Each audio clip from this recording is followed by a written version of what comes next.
इस वीडियो को देखने वाले सभी विद्यार्थियों को इस चैनल की तरफ से प्यार और शुभकामनाएं। इस वीडियो में हम ग्रामर से संबंधित एक टेस्ट लेकर आए हैं पार्ट 2। विद्यार्थी पार्ट 1 भी देख लें। तो आइए शुरू करते हैं Skyway objective grammar test part 2। Directions question number 1 to 10। Choose the most appropriate answer and fill in the blank. Question number 1, I had the house blank. नीचे ऑप्शंस दिए गए हैं, इनमें से ठीक ऑप्शन को, विकल्प को आपने चुनना है। क्वेश्चन नंबर 1 का जो आंसर होगा वो होगा A, painted. I had the house painted. Question 1 का आंसर है ए, पेंटेड। मैंने घर को पेंट करवाया, रंगवाया। संकेत विद्यार्थियों के लिए, हैड के बाद ऑब्जेक्ट और उसके बाद हमें वर्ब की थर्ड फॉर्म लगानी है। हैड के बाद ऑब्जेक्ट दिया गया है तो हमें उसके बाद वर्ब की थर्ड फॉर्म लगानी है। संकेत है विद्यार्थियों के लिए, तो बनेगा I had the house painted. Question number 1 का आंसर है A. Question number 2,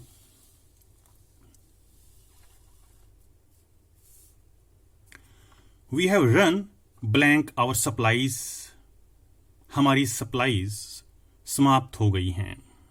question number 2 का आंसर होगा B, out of. Question number 2 का आंसर है बी, आउट ऑफ। संकेत, रन आउट ऑफ समथिंग का अर्थ है कोई चीज समाप्त हो जाना। रन आउट ऑफ समथिंग का अर्थ है कोई चीज समाप्त हो जाना। तो क्वेश्चन नंबर 2 का जो आंसर होगा वो होगा बी, आउट ऑफ। तो बनेगा we have run out of our supplies. Question number 3 देखते हैं। I did not recognise her at once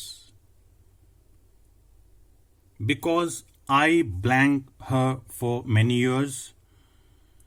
मैंने उसे एकदम नहीं पहचाना क्योंकि मैं उसे कई सालों से मिला नहीं था या मैंने उसे देखा नहीं था। देखिए नीचे ऑप्शंस हैं, इनमें से ठीक उत्तर आपको चुनना है, ठीक ऑप्शन चुनना है। क्वेश्चन नंबर 3 का जो आंसर होगा वो होगा D, had not seen. Had not seen तो बनेगा I did not recognise her at once because I had not seen her for many years. Question number 3 का आंसर है डी, हैड नॉट सीन। संकेत विद्यार्थियों के लिए, पास्ट के यानी भूतकाल के 2 कार्य या घटनाएं दिए जाने पर जो कार्य घटना पहले हो चुकी थी यानी अर्लियर पास्ट, उसमें हम पास्ट परफेक्ट टेंस लगाते हैं। जो बाद में घटना हुई या कार्य हुआ उसके लिए पास्ट इंडेफिनिट टेंस लगता है। तो इसलिए हमने यहां ब्लैंक में D option had not scene चुना है। अर्लियर पास्ट है, 2 पास्ट एक्शन, 2 पास्ट में होने वाले जो कार्य हैं उसमें जो पहले काम हो चुका था उसे बताने के लिए पास्ट परफेक्ट टेंस लगता है, वो हमने लगाया है had not seen. Question number 3 का आंसर है D, had not seen. Question number 4 देखते हैं। Don't dash with the engine of the car. Car के इंजन से, नीचे ऑप्शंस हैं। क्वेश्चन नंबर 4 का जो आंसर है वो है बी, टेम्पर। TAMPER। क्वेश्चन 4 का आंसर है बी, टेम्पर। संकेत, टेम्पर विद समथिंग, किसी चीज से छेड़छाड़ करना या बिना अधिकार के किसी चीज को बदलना। टेम्पर विद, यहां टेम्पर लगेगा TAMPER। Don't tamper with the engine of the car. Car के इंजन से छेड़खानी मत करो। Temper with. क्वेश्चन 4 का आंसर है बी। एक बार फिर से देख लेते हैं आंसर्स क्या थे। क्वेश्चन 1 का आंसर था ए, पेंटेड। क्वेश्चन 2 का आंसर था B, out of. Question number 3 का आंसर था D, had not seen. Question 4 का आंसर वो था B, tamper, TAMPER। Question number 5 देखते हैं। क्वेश्चन नंबर 5,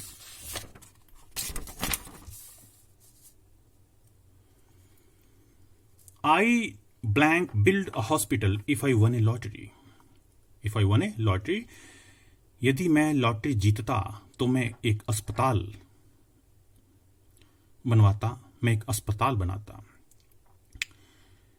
इफ क्लॉज के नियम ध्यान में रखेंगे। इफ क्लॉज में हम वर्ब की सेकंड फॉर्म देख रहे हैं, तो इधर नीचे ऑप्शन में से हमें वुड चुनना होगा, क्योंकि इफ क्लॉज में वर्ब की सेकंड फॉर्म यानी पास्ट इंडेफिनिट टेंस हो, तो मेन क्लॉज में वुड या उसका कोई इक्विवेलेंट और प्लस वर्ब की फर्स्ट फॉर्म लगती है, तो यहां हमें ऑप्शंस में से वुड चुनना होगा। I would build a hospital if I one a lottery.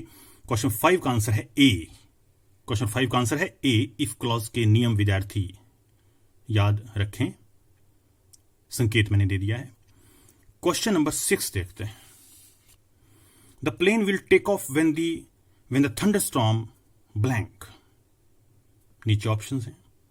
जब तूफान रुकेगा तो जहाज उड़ान भरेगा। संकेत विद्यार्थियों के लिए, यदि भविष्य से संबंधित 2 कार्य दिए गए हैं और एक कार्य दूसरे कार्य पर आधारित है, तो हमें सबऑर्डिनेट क्लॉज में प्रेजेंट टेंस लगाना होता है और मेन क्लॉज में फ्यूचर टेंस। तो यहां मेन क्लॉज में हम विल टेक ऑफ, यहां हम फ्यूचर टेंस देख रहे हैं, तो इधर ब्लैंक में सबऑर्डिनेट क्लॉज में हमें प्रेजेंट टेंस लगाना है, तो हमें ऑप्शन ए चुनना होगा, स्टॉप्स। तो बनेगा the plane will take off when the thunderstorm stops. जब तूफान रुकेगा तो जहाज उड़ान भरेगा। क्वेश्चन नंबर 6 का आंसर है ए, स्टॉप्स। क्वेश्चन नंबर 7 देखते हैं। He has put blank the lamp. उसने लैंप बुझा दिया है। बुझाना, put out the lamp, lamp बुझाना। क्वेश्चन नंबर 7 का जो आंसर है वो है ए, आउट। तो बनेगा he has put out the lamp. उसने लैंप बुझा दिया है। क्वेश्चन नंबर 8 देखते हैं। He is blank university student. वह एक यूनिवर्सिटी स्टूडेंट है। देखिए, यूनिवर्सिटी स्टूडेंट में यूनिवर्सिटी को जो बोल रहे हैं, यूनिवर्सिटी को, तो य की आवाज आ रही है शुरू में। य कॉन्सोनेंट साउंड है, कॉन्सोनेंट साउंड, तो ए लगेगा। ऑप्शंस को ध्यान में रखते हुए संकेत विद्यार्थियों के लिए, कॉन्सोनेंट साउंड है यूनिवर्सिटी को बोलते समय य, तो ए लगेगा। He is a university student. He is a university student, तो यहां ए लगेगा। क्वेश्चन नंबर 8 का आंसर है सी, ए। क्वेश्चन नंबर 8 का आंसर है सी, ए। क्वेश्चन नंबर 9 देखते हैं। He is no other blank her son. वह कोई और नहीं, उसका ही पुत्र है, बेटा है। क्वेश्चन नंबर 9 का आंसर होगा C, then. No other then, no other के बाद हम देन लगाएंगे। He is no other then her son. Question number 9 का आंसर है सी। एक बार फिर से आंसर्स देख लेते हैं। क्वेश्चन नंबर 5 का आंसर था ए, वुड। क्वेश्चन नंबर 6 का आंसर था ए, स्टॉप्स। क्वेश्चन नंबर 7 का आंसर है ए, आउट। क्वेश्चन नंबर 8 का आंसर है सी, ए। क्वेश्चन नंबर 9 का आंसर है C, then, THEN, then. Question number 10 देखते हैं।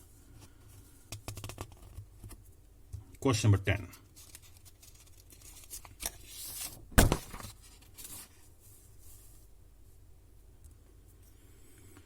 let us play a match. Let us play a match blank. नीचे ऑप्शंस में क्वेश्चन टैग्स दिए गए हैं, हमें ठीक क्वेश्चन टैग को चुनना है। क्वेश्चन नंबर 10 का जो आंसर है वो है B, shall we. Let us play a match, shall we.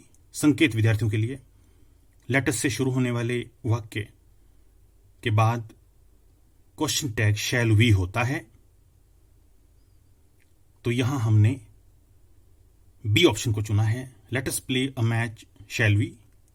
Question number 10 का आंसर है B, shall we. Question number 11 देखते हैं। Choose the correct indirect direct form of the following sentence. Narration से संबंधित क्वेश्चन है ये। She said to Surekha, I would help you in difficulty. Question number 11 का जो आंसर होगा वो होगा डी। डी आंसर है इसका। She told Surekha that she would help her in difficulty. सभी परिवर्तन ठीक प्रकार से किए गए हैं डी ऑप्शन में। क्वेश्चन नंबर 11 का आंसर है D. She told Surekha that she would help her in difficulty. विद्यार्थी नरेशन से संबंधित हमारे वीडियो देख लें चैनल के प्लेलिस्ट में जाकर के। क्वेश्चन नंबर 11 का आंसर डी। क्वेश्चन नंबर 12 देखते हैं।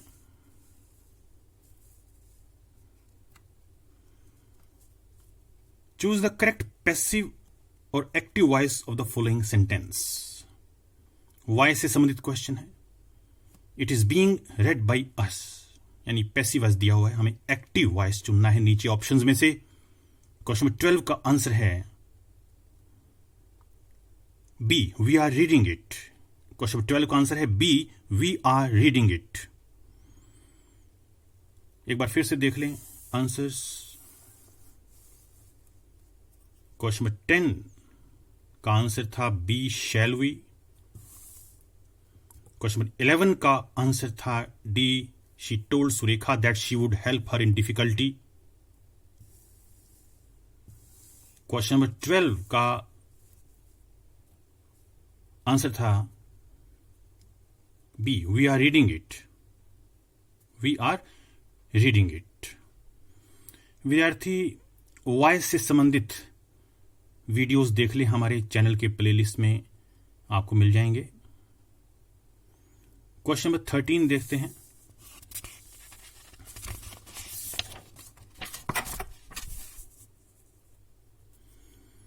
Spot the part which contains an error, if any, in the following sentence. The number of people applying for the job were very large. Question number 13 में हमें वो part चुनना है जिसमें error है। यदि कोई एरर ना हो तो हम डी ऑप्शन चुनेंगे।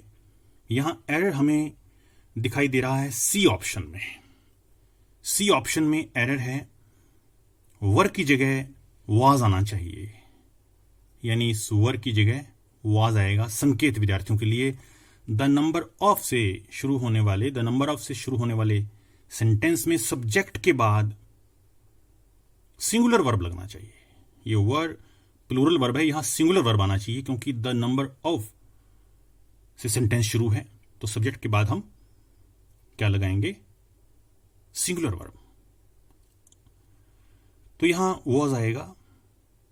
The number of people applying for the job was very large. यहां वॉज लगाएंगे, WAS। तो आंसर क्या आया? सी आया आंसर। क्वेश्चन नंबर 13 का आंसर सी पार्ट में एरर है। क्वेश्चन नंबर 14 देखते हैं। Identify the type of the sentence given below. नीचे सेंटेंस दिया गया है वो किस टाइप का है? Please sit down. क्वेश्चन 14 का आंसर है ए, इंपेरेटिव सेंटेंस। इंपेरेटिव सेंटेंस है ये। फिर आंसर देख ले। क्वेश्चन नंबर 13 का आंसर था सी, यहां वॉज लगना था।